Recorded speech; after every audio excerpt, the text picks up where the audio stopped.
I don't know why no one talks about the Voynich Manuscript, because it's arguably one of the most fascinating things I've learned about recently, and it's been described as the coolest thing I've ever seen by the people who have tried to decode it. Here's what we know. At some point near the end of the 15th century, someone, we don't know who, wrote a 240-page book in a language that no one knows or has been able to decipher. Inside the manuscript, you'll find images of plants, astronomical and zodiac diagrams, biological drawings of women in a mysterious liquid, roots, vessels, and containers that may have been used for medical reasons. The Voynich Manuscript has always been a puzzle that seemed designed to humiliate the human mind. For over 600 years, it has existed as a kind of phantom book, a collection of pages written in an alphabet no one can read, filled with illustrations that border on the hallucinatory. The pages show plants that do not exist in nature, stars arranged in strange circular diagrams, pools of liquid in which naked women bathe and emerge as if reborn. It is as if the book's creators had glimpsed another reality and recorded it using a language meant to be unbreakable. From the moment it was discovered, it became one of the world's greatest mysteries, a challenge for code breakers, linguists, historians, and even dreamers who whispered about aliens and hoaxes. But for the first time in history, it was not human persistence that managed to crack open its shell, but something colder and more mechanical. Artificial intelligence, with its tireless appetite for patterns and probabilities, has begun to tear down the wall of mystery, and what it revealed in its very first line is more unsettling than anything humans might have expected. When Wilfred Voynich, a Polish book dealer, stumbled upon the manuscript in 1912, he had no idea that his name would become forever tied to one of history's most perplexing objects. The codex he bought contained around 240 pages of calfskin vellum, although evidence suggests there were once more, perhaps 272 in total. The manuscript had passed through many hands before it reached him, from 17th century alchemists to Jesuit scholars, and it eventually ended up at Yale University's Beinecke Rare Book and Manuscript Library, where it remains to this day, kept under carefully controlled conditions. Each page measures around 23 by 16 centimeters, but what it contains cannot be measured in size.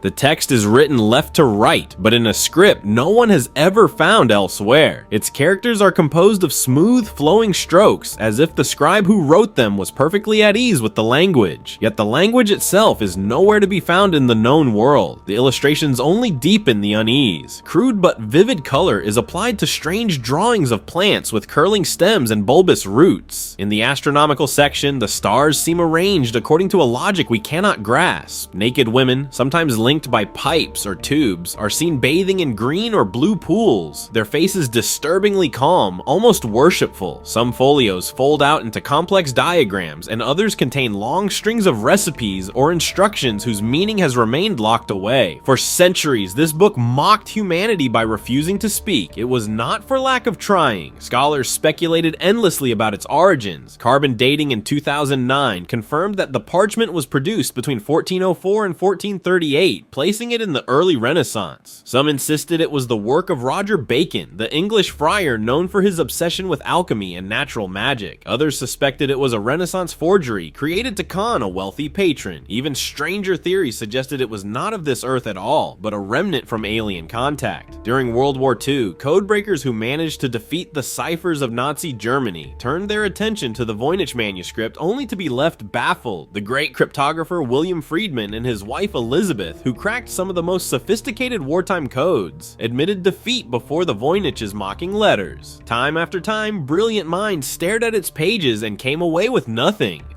Some began to suspect it was never meant to be read, that it was pure nonsense, an elaborate hoax that mimicked meaning but carried none. And yet its strange internal logic, the repetition of words, the consistent grammar-like structure, suggested otherwise. The stalemate endured for centuries until machines entered the battlefield. Professor Greg Kondrak and his graduate student Bradley Hauer at the University of Alberta decided to bring artificial intelligence into the mystery. They were experts not in cryptography, but in natural language processing. Where human codebreakers looked for keys and substitutions, the computer could look at raw statistics, comparing letter frequencies, sentence structures, and probabilities across vast data sets. They trained their algorithms on the Universal Declaration of Human Rights in no fewer than 380 languages, letting the machine learn the unique fingerprint of each one. Then they turned it loose on the Voynich text. To their astonishment, the results pointed again and again toward Hebrew, but not ordinary Hebrew Hebrew. It seemed the text was written as anagrams, with the letters of each word shuffled into different orders, effectively scrambling them beyond recognition to the human eye. When the algorithm began unscrambling those words, a shocking thing happened.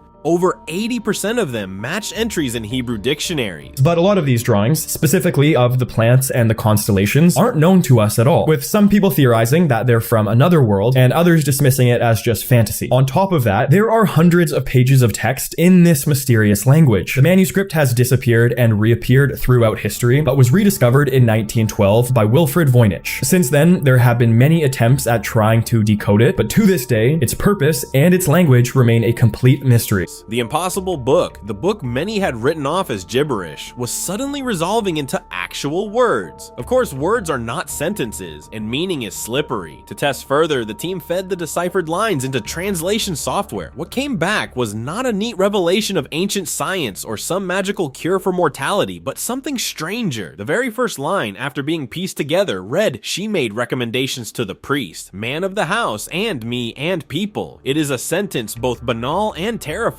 On the surface, it looks like clumsy advice, but when placed in the context of the manuscript's bizarre imagery, it feels like a directive whispered from another world. Who was she? Why was she addressing priests and households? Was this a fragment of ritual instructions, a religious manual coded in secrecy to avoid the eyes of the Inquisition? Or was it something even darker, a set of commands preserved for centuries, waiting to be decoded only when humanity had built the machine capable of doing so? The implications are chilling, because the Voynich Manuscript is not a random scrapbook. It is divided into clear sections: herbal, astronomical, balneological, cosmological, pharmaceutical, and recipes. In other words, it reads like a compendium of hidden knowledge. The herbal section may have recorded plants used in ancient or forbidden medicine. The astronomical charts could have tied rituals to the movement of stars and planets. The women bathing in mysterious liquid might have represented symbolic purification or fertility rites. The recipes could have been potions, charms, or even poisons. Now imagine the first sentence of such a book being directed at priests, households, and the people.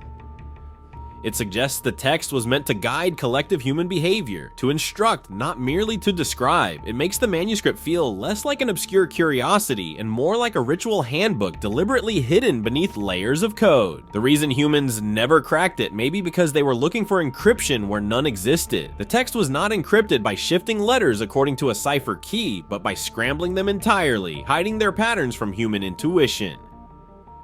AI, with its ability to process vast amounts of statistical data, could see through the camouflage. For the first time, the manuscript began to yield coherent sentences, not just scattered words. But coherence here does not bring comfort, it brings dread. The discovery also forces us to confront the question of why anyone in the 15th century would go to such lengths to conceal knowledge.